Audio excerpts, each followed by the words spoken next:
హరి ఓం. శ్రీమన్నారాయణము అతి సులువుగా నేర్చుకునే విధానంగా మనం ఇప్పుడు పారాయణం చేద్దాము. 13వ దశకము హిరణ్యాక్ష వధ. హిరణ్యాక్షం తావత్ వరద భవదన్వేషణ పరం. హిరణ్యాక్షం తావత్ వరద భవదన్వేషణ పరం. చరంతం సాంవర్తే పయసి నిజ జంఘా పరిమితే. చరంతం సాంవర్తే పయసి నిజ జంఘా పరిమితే. భవద్భక్తో గత్వా కపటపటుధీర్నారద మునిః. భవద్భక్తో గత్వా కపటపటుధీర్నారద మునిః. శనైరూచే నందన్ ధనుజమపి నిందం స్తవ బలం. శనైరూచే నందన్ ధనుజమపి నిందం స్తవ బలం. హిరణ్యాక్షం తావత్ వరద భవదన్వేషణ పరం. చరంతం సాంవర్తే పయసి నిజ జంఘా పరిమితే. భవద్భక్తో గత్వా కపటపటుధీర్నారద మునిః. శనైరూచే నందన్ ధనుజమపి నిందం స్తవ బలం. సమాయావి విష్ణుర్హరతి భవదీయాం వసుమతీం. సమాయావి విష్ణుర్హరతి భవదీయాం వసుమతీం. ప్రభో కష్టం కష్టం కిమిదమితి తేనాభిగదితః. ప్రభో కష్టం కష్టం కిమిదమితి తేనాభిగదితః. నదన్ క్వాసౌ క్వాసావితి సమునినా దర్శిత పథో. నదన్ క్వాసౌ క్వాసా విధి సమునినా దర్శిత పదో. భవంతం సంప్రాపత్ ధరణిధరముద్యంతముదకాత్. భవంతం సంప్రాపత్ ధరణిధరముద్యంతముదకాత్. సమాయావి విష్ణుర్హరతి భవదీయాం వసుమతీం. ప్రభో కష్టం కష్టం కిమిదమితి తేనాభిగదితః. వదన్ క్వాసౌ క్వాసావితి సమునినా దర్శిత పథో. భవంతం సంప్రాపత్ ధరణిధరముద్యంతముదకాత్. అహో ఆరణ్యోయం మృగ ఇతి హసంతం బహుతరైః. అహో ఆరణ్యోయం మృగ ఇతి హసంతం బహుతరైః. దురుక్తైర్విధ్యంతం దితిసుతమవజ్ఞాయ భగవన్. దురక్తైర్విద్యంతం దితిసుతమవజ్ఞాయ భగవన్. మహీం దృష్ట్వా దంష్ట్రా శిరసి చకితాం స్వేన మహసా. మహీం దృష్ట్వా దంష్ట్రా శిరసి చకితాం స్వేన మహసా. పయోధావాధాయ ప్రసభముదయుక్తా వృధవిధౌ. పయోధావాధాయ ప్రసభముదయుక్తా వృధవిధౌ. అహో ఆరణ్యోయం మృగ ఇతి హసంతం బహుతరైః. దురుక్తైర్విధ్యంతం దితిసుతమవజ్ఞాయ భగవన్.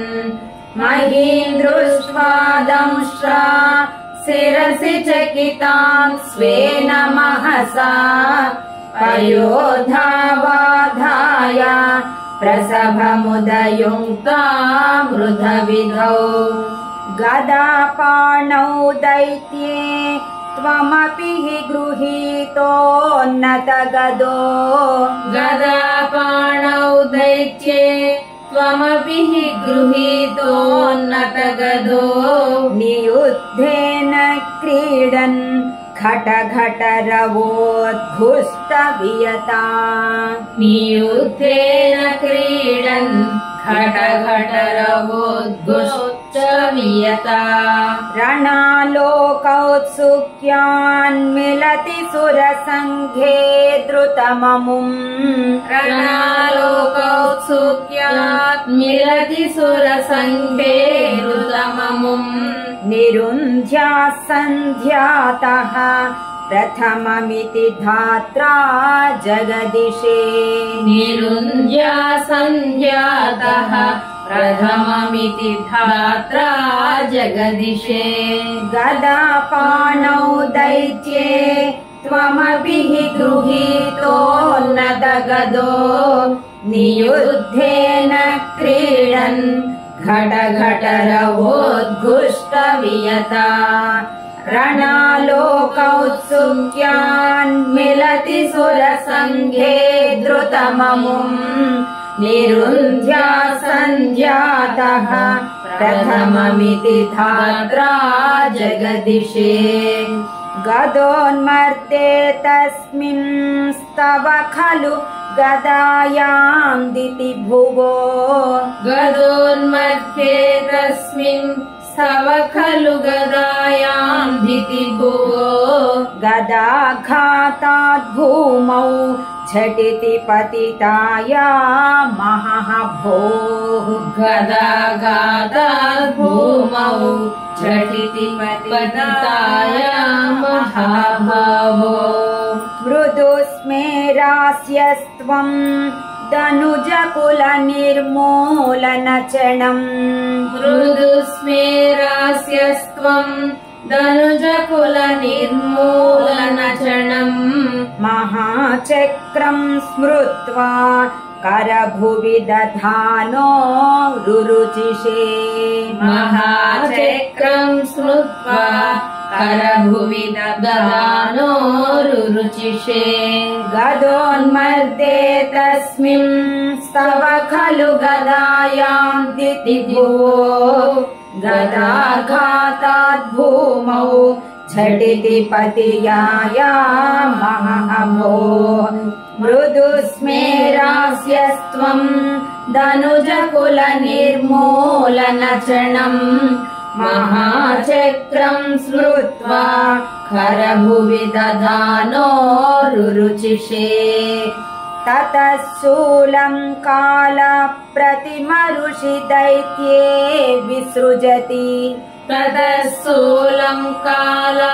प्रतिमरुषि दैत्ये विसृजति त्वयि छिन्दत्येतत् करकलितचक्र प्रहरणात् त्वयि छिन्दत्येतत् करकलितचक्र प्रहरणात् समारुष्टो मुष्ट्या स खलु वितुदं स्वां समतनोत् समारुष्टो मुष्ट्या स खलु वितुदं स्वां समतनोत् गलन्माये मायास्त्वयि किल जगन्मोहनकरी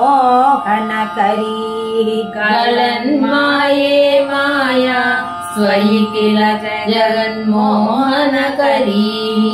ततः शूलं काल प्रतिमरुषि दैत्ये विसृजति त्वयि छिन्दत्येतत् करकलितचक्र प्रहरणात् समारुष्टो मुष्ट्या स खलु वितुदं स्वां समतनोत् गलन्माये माया त्वयि किल जगन्मोहनकरी भवच्चक्रज्योतिष्कणलवनिपातेन विधुते भवच्चक्रज्योतिष्कणलवनिपातेन कणलवनिपातेन विदुते ततो मायाचक्रे वितत घनरोषान्धमनसम् ततो मायाचक्रे वितत घनरोषान्धमनसम् गरिष्ठाभिर्मुष्टि प्रकृतिभिरभिघ्नं तमसुरम् गरिष्ठाभिर्मुष्टि प्रहृतिभिरभिघ्नं तमसुरम् स्वपादाङ्गुष्ठेन श्रवणपदमूले निरवधिः स्वपादाङ्गुष्ठेन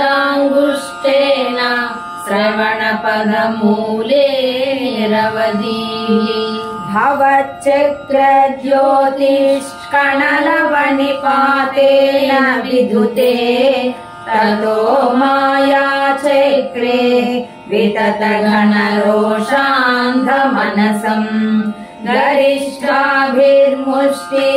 प्रकृतिभिरभिघ्नं तमसुरम् स्वपादाङ्गुष्ठेन श्रवणपदमूले निरवधिः महाकायः सोऽयं तव चरणपात प्रमथितो महाकायः सोऽयं तव चरणपात प्रमथितो गलद्रक्तो वक्त्रादपतदृशिभिः श्लाघितहतिः गलद्रक्तो वक्त्रादपतदृशिभिः श्लाघितहतिः तदा त्वामुद्दाम प्रमदभरविद्योतिहृदया तदा त्वामुत्थाम प्रमदभरविद्योतिहृदया मुनीन्द्राः सान्द्राभिस्तुतिभिरनुवन्नध्वरतनुम् मुनीन्द्रासान्द्राभिस्तुतिभिरनुवन्नध्वरतनुम् महाकायः सोऽयं तव चरणपात प्रमथितो गलद्रक्तो वक्त्रादपतदृशिभिः श्लाघितहतिः तदा त्वामुद्दाम प्रमदभरविद्योतिहृदया मुनीन्द्रासान्द्राभिस्तुतिभिरनुवन्नध्वरतनुम् त्वचिच्छन्दो रोमस्वपि कुशगणश्चक्षुषि घृतम् त्वचिच्छन्दो रोमस्वपि कुशगणचक्षुषि घृतम् चतुर्होतारोऽघ्रौ सृगपि वदने चोदर इडा चतुर्होतारोऽघ्रौ सृगपि वदने चोदर इडा ग्रहाजिह्वायां ते परपुरुषकर्णे च चमसा ग्रहाजिह्वायां ते परपुरुषकर्णे च चमसा विभो सोमो वीर्यं वरदगळदेशेऽप्युपसदः विभो सोमो वीर्यं वरदगळदेशेऽप्युपसदः क्वचिच्छन्दो रोमस्वपि कुशगणश्चक्षुषि घृतम् चतुर्होतारोऽघ्रौ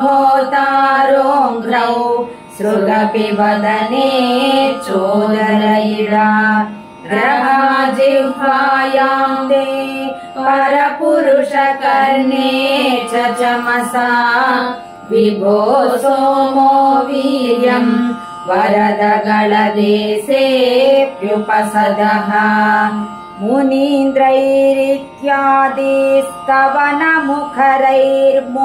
मुनीन्द्रैरित्यादिस्तवनमुखरैर्मोदितमनाः मुनीन्द्रैरित्यादि स्तवनमुखरैर्मोदितमनाः महीयस्या मूर्त्या विमलतरकीर्त्या च विलसन् महीयस्या मूर्त्या विमलतरकीर्त्या च विलसन् स्वधिष्ण्यं सम्प्राप्तः सुखरसविहारी मधुरिपो स्वधिष्ण्यम् सम्प्राप्तः सुखरसविहारी मधुरिपो निरुन्ध्यारोगम् मे सकलमपि वातालयपते निरुन्ध्यारोगम् मे सकलमपि वातालयपते